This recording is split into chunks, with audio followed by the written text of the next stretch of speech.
እንደው ለመናገር ይከብዳል እኔንም ያስለቀሰች ነው ንግግሯና እኔን ውጤትሽ ግራ ገብቶኛል አለ አው ግራ ገብቶኛል እናቴ በሚራመዱ ሰዎች ቀና ነበር ለምን ቆሞ መራመድ ለኔ ምንም እንደሌለኝ አንቺ ታውቂያለሽ ለልጆቼ ምርኩስ ከፊት ለፊት ያዘጋጀሽው ነገር ካለ መላውን አንቺ ባለማዊ ነገር ተስፋ ቆርጠን ተክዘን ያለ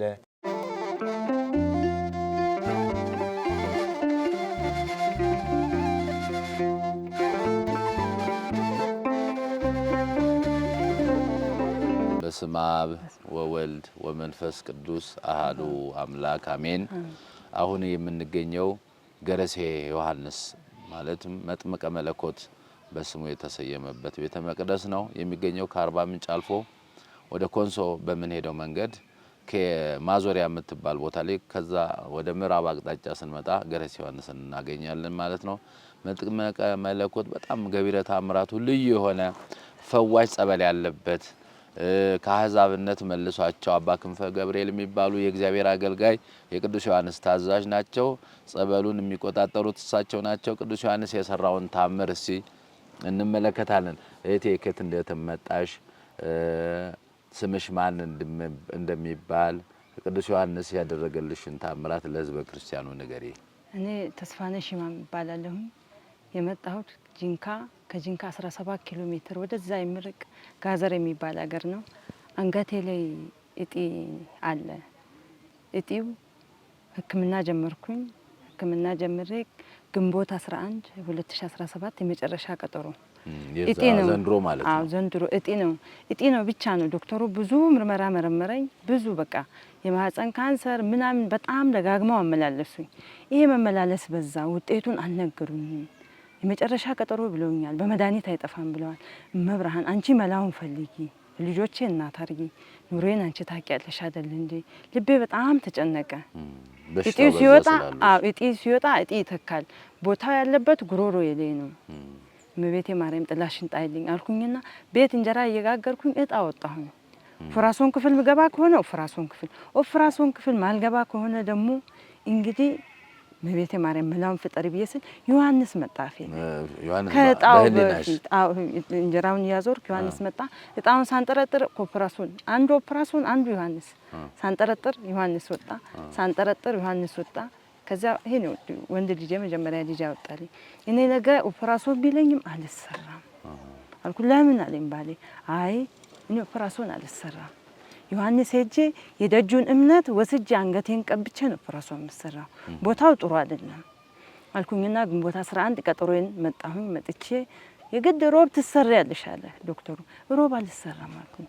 ሁለት ናቸው። ሴት አለች ክርስቲያን ናት እሷ። ዶክተሩ ጴንጤ ነው።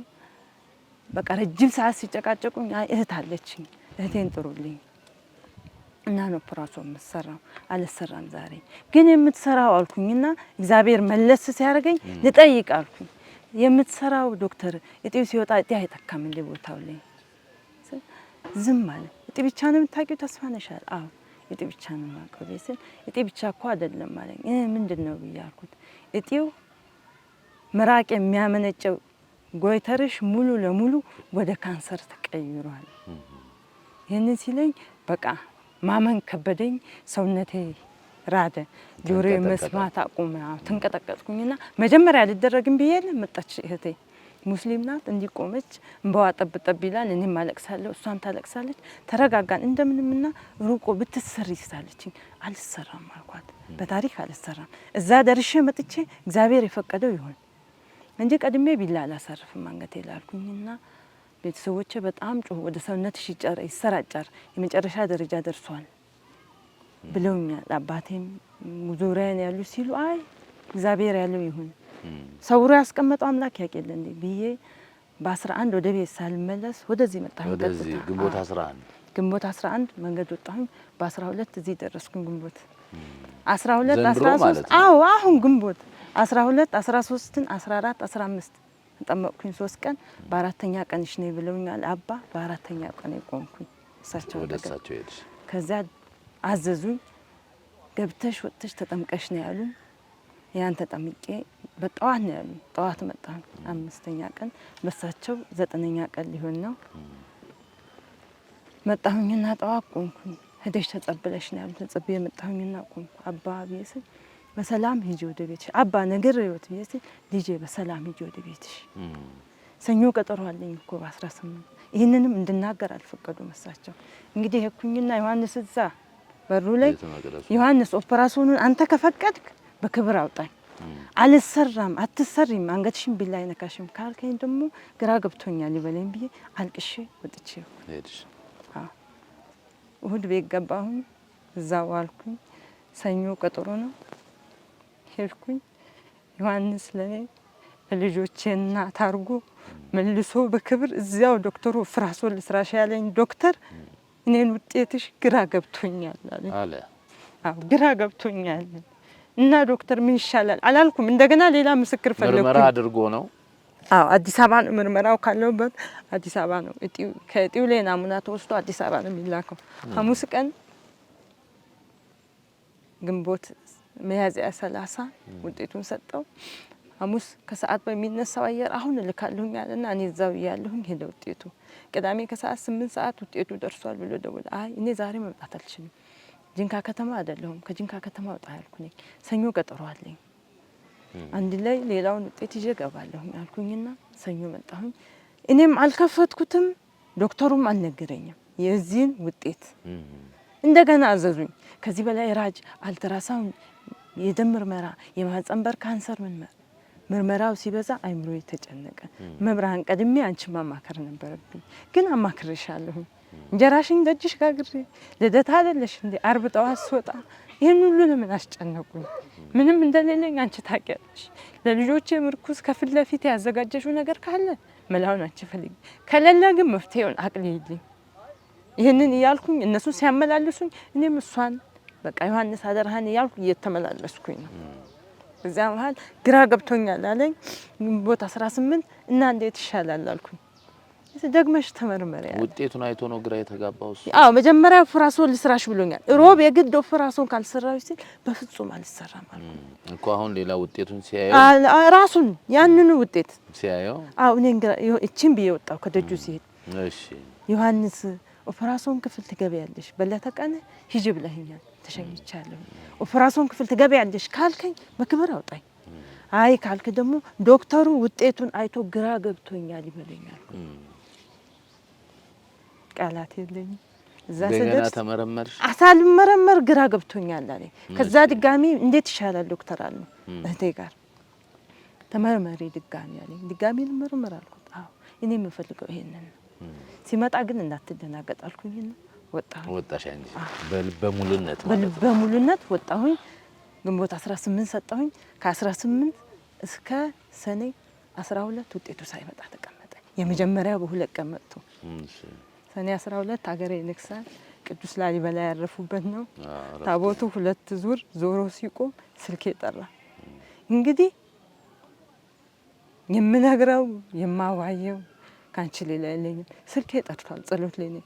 መብራን ይሄን ስልክ ላነሳ ነው፣ ግን የምስራቹን ቅዱስ ዮሐንስ አደራህን ታምሜም ቤተሰቦቼን የሚያስጨንቅ አታርገኝ ብዬ ስልክ አነሳ ስል እህቴ ናት ሩቁ አለችኝ። አቤት ሩቅያ ነው እስልምና ስሜ። አቤት ብዬ ስላት ውጤቱ መጥቷል አለችኝ። ይዘሽ ሂጂ ዶክተሩ አልኳት። እኔ አስቀድሳለሁ የሰዓት ቅዳሴ፣ አንቺ ይዘሽ ሂጂ። ይዛ ዶክተሩ ጋር ሄደች። ያንን ውጤት ዶክተሩ አይገባም ተባለ። ሐሙስ፣ ዓርብ 13 አይገባም፣ በ14 አይገባም፣ በ16 ሰኞ ኪዳነ ምሕረት ይገባል። አይ ኪዳነ ምሕረት ከሆነማ ጠዋት ኪዳን ያለ ኪዳኑ ተሳልሜ እመጣለሁኝ አልኩኝና አይ እንደውም አልመጣም አልኳት። ምን ነው እሱ ይፍታ ይዘሽ ሂጂ፣ አንቺ ይዘሽ ሂጂ፣ እኔም በቤቴ እቀመጣለሁ አልኩኝ። ሄድኩኝና ቤተክርስቲያን ማርያም ቁጭ አልኩኝ። ደውላ ነገረችኝ ኪዳነ ምሕረት ቀን የለም ካንሰር፣ አንቺ ጤናማ ነሽ፣ ምራቅ የሚያመነጨው እጤም ሳይወጣ ያን ቀን ሽብ ቢሆን ኖሮ እጤው ብቻ ሳይሆን የሚወጣው ይሄኔ ምራቅ የሚያመነጨው እጤ ሙሉ ለሙሉ ተለቅሞ ይወጣ ነበር። ግን እመቤቴ ቅዱስ ዮሐንስ ዋለልኝ ውለታ፣ ለልጆቼ እናት አደረገኝ። ታምሜም እንደገና ዘራልሽ። ዓለም ከባድ ነው በሽታሽ። ምራቅ የሚያመነጨው ወደ ካንሰር ይቀየራል ተቀይሯል ሙሉ ተቀይሯል ተብሏል በሰውነትሽ ይሰራጫል ይሉሻል እግዚአብሔር ግን ይህን ታሪክ ቀየረ እንግዲህ አድማጭ ተመልካቾቻችን የደጅ ጠናው ቤተሰቦች ዮሐንስ እንደዚህ አይነት ገቢራ ተአምራት ይሰራል ሰዎች ካንሰር ሆነዋል በሰውነታቸው ተሰራይቷል አደገኛ ቦታ ነው መተንፈሻ አካሏ ነው ኦፕራሲዮን የሚሰራውና ከዛ በኋላ መትረፍም አይቻልም መትረፍም ስለማይቻል እሷ በቅዱስ ዮሐንስ እንደው ቢላ ሰውነቴ ላይ አታሳርፍብኝ የሚገርም እምነት ነው ያለሽ በእምነትሽ ነው ሄዳልሽው በቅዱስ ዮሐንስ መመካተሽ በመቤታችን መመካተሽ እነሱ ያለ ቢላ እንደሚያድኑ አምና በታዚ አባ ክንፈ ገብርኤል ጋር ተማጸነች አባ ክንፈ ገብርኤል የቅዱስ ዮሐንስ ባሪያ ናቸው እና እቺ ልጅ ከዚህ ከፍተኛ በሽታ ከከፍተኛ ደዌ እንደው ለመናገር ይከብዳል እኔንም ያስለቀሰች ነው ንግግሯና እግዚአብሔር ፈውሷታል እግዚአብሔር አድኗታል አሁን ለምስክርነት በቅታለች የልጆቿ እናት ሆናለች እንደገና ተስፋዋ ለምልሟል እግዚአብሔር ጨርሶ አንቺንም ይባርክሽ ቤተሰብሽን ይባርክ እሺ አንድ ወንድም አለኝ ልጄ ማለት ነው ወጣት ነው ስንት ነው እድሜ 18 ሊይዝ ነው እሱ ደግሞ ከየት እንደመጣ ስሙ ማን እንደሚባል ቅዱስ ዮሐንስ ያደረገለትን ታምራት ይነግረናል ከየት ነው የመጣኸው ስምህ ማን ነው የሚባለው እኔ የመጣሁት ከአዲስ አበባ ነው አዲስ አበባ የት ጉለሌ ክፍለ ከተማ ሩፋኤል ወደ 35 ቀበሌ ነው እዛው ሩፋኤል ጋር ነው እዛው በሩ እሺ ወደዛ ጉሊቱ አካባቢ ነው አይ ወደ ታች ስሙኛት ነው እና እኔ ያው በልጅነቴ ብዙ ጸበል ሄጃለሁ ብዙ ህክምና ተስፋ ሰጥቶ ተስፋ ማስቆርጦኛል ያው በልጅነቴ በሚራመዱ ሰዎች ቀና ነበር ለምን ቆሞ መራመድ ለኔ ልክ እንደ ታምር ነበር ብርቅ ነበር ለኔ ተዛዋላ ያው በሆነ ጊዜ ፈለቀ የሚባል ቅዱስ ዮሐንስ ፈለቀ አገረስ ዮሐንስ ፈለቀ ሲባል አክስቴ ያለች አሁን ከኔ ጋርና እሷ ሰማችና ና እንሂድ አለችኝ ተዛዋላ አባም ያጠምቁኛል ከአባ ጋር እናወራለን አባ ለብቻ ያጠምቁኝና እንመካከር ነበር ከነሱ ጋር አሁን ላይ ምን እንደሆነ አላቅም ራስ ይመሰለኝ ስጠይቅኝ ሰው በስቶባቸው አይረሱ እና እንዴት ነበር አመጣጥህ እግርህ ይሄድ ነበር ብዙም አይሄድም ነበር